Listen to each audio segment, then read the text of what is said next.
Bonjour, nous allons voir dans cette vidéo comment modifier un fichier au format image, ou plus précisément nous concernant comment corriger ou annoter une copie que l'on pourrait recevoir sous ce format.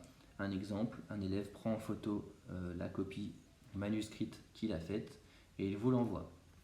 Pour cela, vous allez chercher d'ores et déjà le fichier dans vos photos, dans vos images. Je sélectionne mon fichier que j'ai tiré d'internet.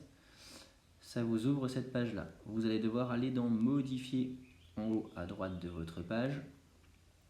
Ici, vous pouvez donc ajuster des couleurs, ajuster les couleurs ici, ou alors mettre un filtre si besoin pour des photos, ou renier l'image si vous souhaitez couper une partie de l'image. Ce qui nous intéresse, c'est cette icône-là, les trois petits points pour avoir l'option Annoter. Une fois que c'est ouvert, vous avez une barre d'outils en bas, différents outils que vous pourrez tester. Je vous prends un exemple du surligneur. Je veux surligner en jaune une partie du texte. Je peux surligner. Vous avez un stylo si vous souhaitez par exemple flécher. Vous avez également un crayon de couleur. Donc là c'est un peu différent pour faire une flèche d'un autre style. Vous avez une règle, vous avez de quoi gommer ce que vous avez fait. Également, ce qui nous intéresse nous, c'est le plus pour pouvoir annoter. Vous avez donc trois items, le texte, la signature et la loupe, et également des formes géométriques. Ce qui va nous intéresser le plus, c'est le texte, puisque là, vous pouvez écrire en rouge si vous le souhaitez, et le texte, vous pourrez le mettre où vous le souhaitez. Pour le modifier, vous avez simplement à double-cliquer à l'intérieur et vous pouvez mettre votre texte dans l'encadré. Voilà, vous pouvez à tout moment recliquer dessus et le déplacer si besoin.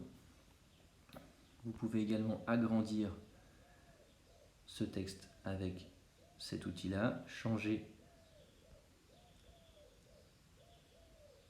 ceci à droite, à gauche, centré. Voilà, tout ça c'est ce que vous retrouvez dans du traitement de texte. Donc ça c'est pour le texte. Vous pouvez également faire un zoom sur un mot, par exemple.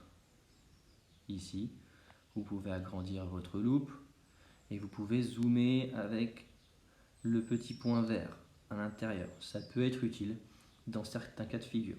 Hop, on va revenir en arrière. Voilà. Autre outil qui peut être intéressant, l'encadrer. Donc là, j'ai choisi un rectangle. Si je veux encadrer cette partie-là, qui est un élément important de la copie, je peux le faire. Vous pouvez le faire également avec un cercle si vous le souhaitez. C'est tout à fait envisageable. Donc vous avez différentes formes qui se situent en bas. Vous avez également les flèches qui sont toutes faites et vous pouvez flécher si besoin plutôt que de les dessiner, c'est un petit peu plus propre. Vous avez également l'onglet signature. Alors ça c'est plus à titre personnel ou professionnel. Vous pouvez ajouter votre signature. Moi si je vais ajouter ma signature, elle est déjà faite. Je l'avais faite à la main, elle est ici. On peut la mettre en bas d'un document pour pouvoir le renvoyer directement par mail. Voilà, je pense avoir fait le tour pour le moment. Si vous avez des questions, n'hésitez pas.